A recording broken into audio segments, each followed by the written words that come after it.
Hello, my name is Wendy Manzo and I am a prophetic artist. Today I'm speaking with Kerri Genovese. Kerri has been on the worship team as an artist with DaySpring Church since before my time there, quite a while ago. And what I want to speak to Kerri about today is longevity.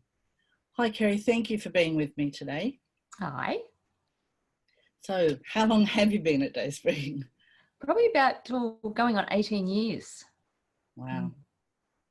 So when you were first at DaySpring, were you an artist then? I wouldn't say I was an artist. I've always dabbled. And it's more that I went on, they had an art group and I was part of the art group, but we weren't actually doing any worship art. So the worship art kind of started after I came to DaySpring, so it was about 15 years ago? Yeah, I would say so, yeah. Okay. So can you talk to us about the beginning days of what was in your heart that drew you to use art as worship? Oh, well, it was watching you, basically, and thinking, I'd love to do it. But I remember you trying to get me up there and I was like, no way, I'm not doing it. I can't do this.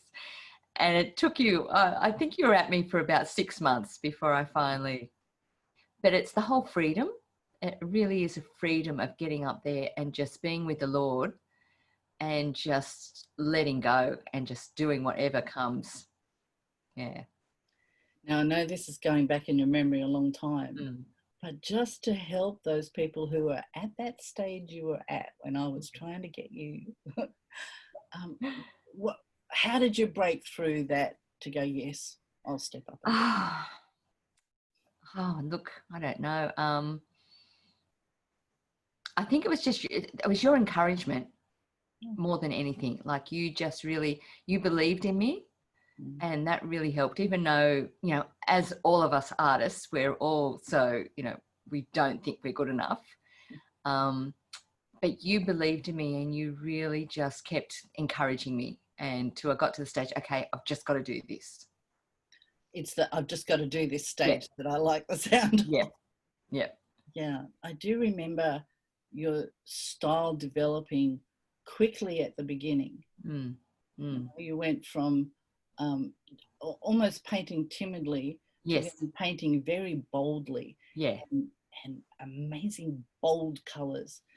Can you give us some insight about that change? Well, that's, you know, of course, as we, you know, before we paint, we pray. And God wouldn't give me a picture. And that was really frustrating. But he always gave me colours.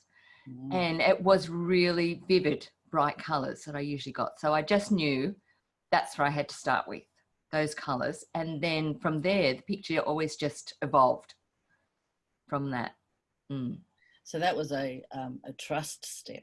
Oh, definitely. Yeah. Definitely.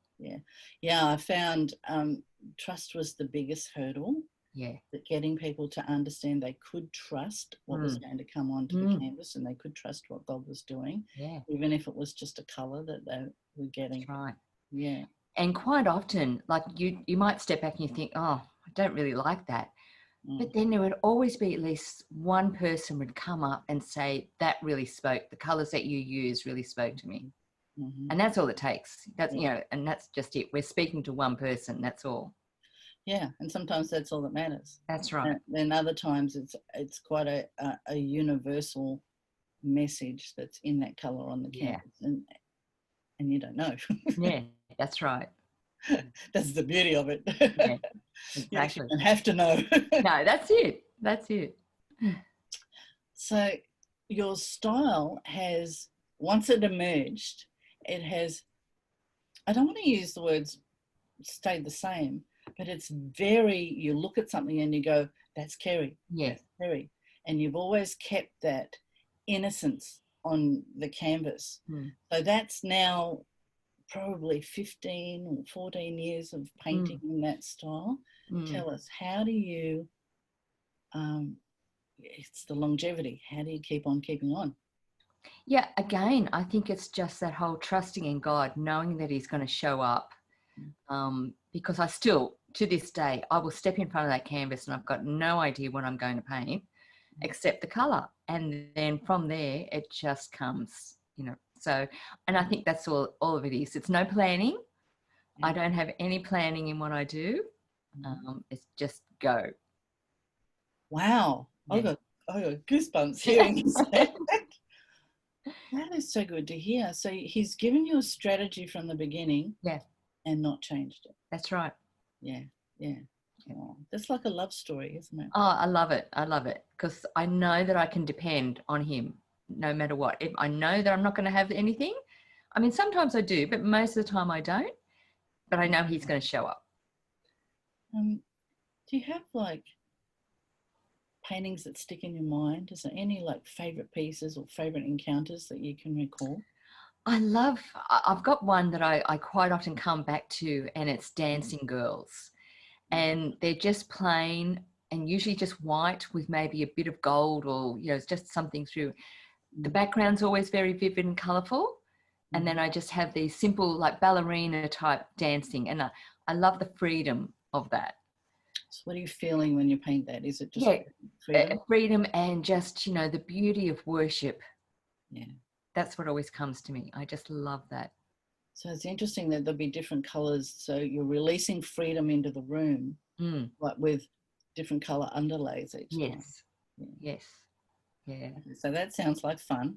It is. It is. Yeah. Okay. That's fun. Can you recall times that were not fun?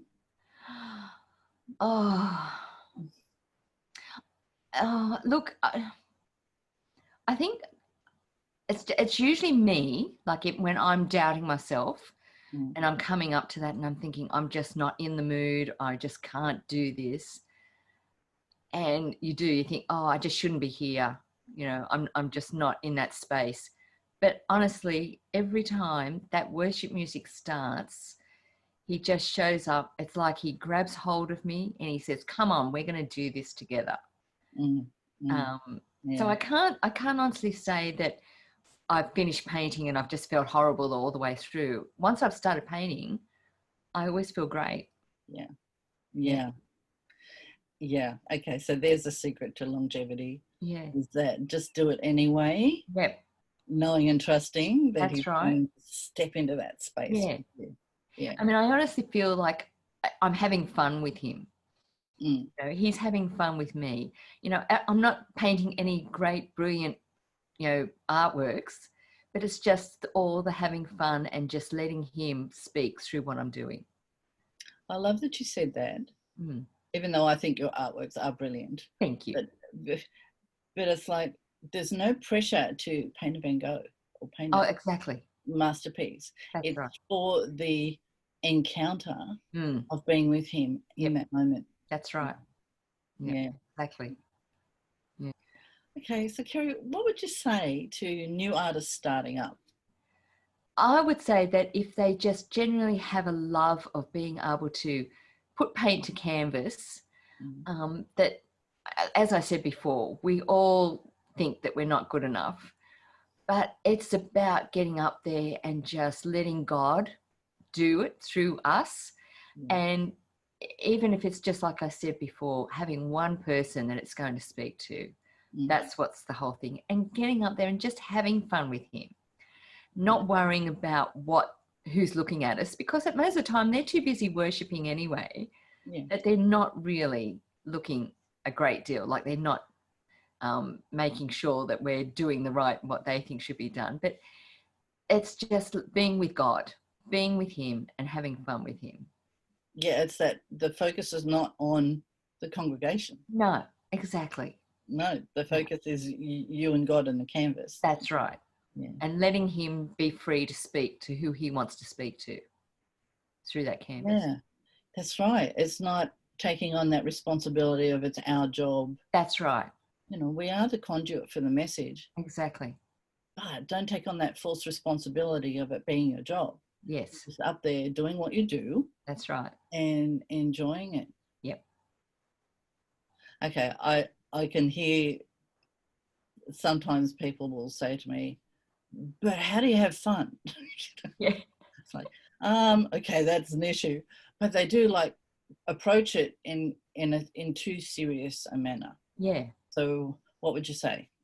Well, you've got to enjoy what you do. Like, you're not going up there, as I said before, to produce a great work of art. You're going up there because being like a child, I think, as Jesus said, come to him as a child. And like getting your fingers all filled with paint and getting paint all over you and just loving, putting that brush onto the canvas and just coming to him as a child. Yeah, the childlike joy. Yeah. Yeah, that I think absolutely describes your work as well. You just look at it and you just go, it's just joy on your work. It comes from the canvas. Yeah. So I'm going to say that joy would certainly give you longevity. Yes. Because you're not going to keep doing it if it's not giving you joy. Exactly. Yeah. If it becomes hard work, then yeah. Yeah, I often say to students, if you're not enjoying this, please stop doing it. Yeah. Because why? What's the point?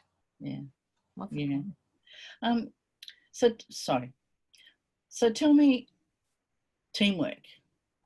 How's that inclusiveness that they have on the DaySpring team, keeping everybody together and aware of each other? Can you talk to us more about that? Again, I think there's freedom to be who we are, and we all have a different style, and no one, again, there's encouragement. Nobody's criticizing. We all encourage each other, and it just really works beautifully. Yeah. I can hear you saying there's acceptance. Yes. Acceptance. Yeah. That's good.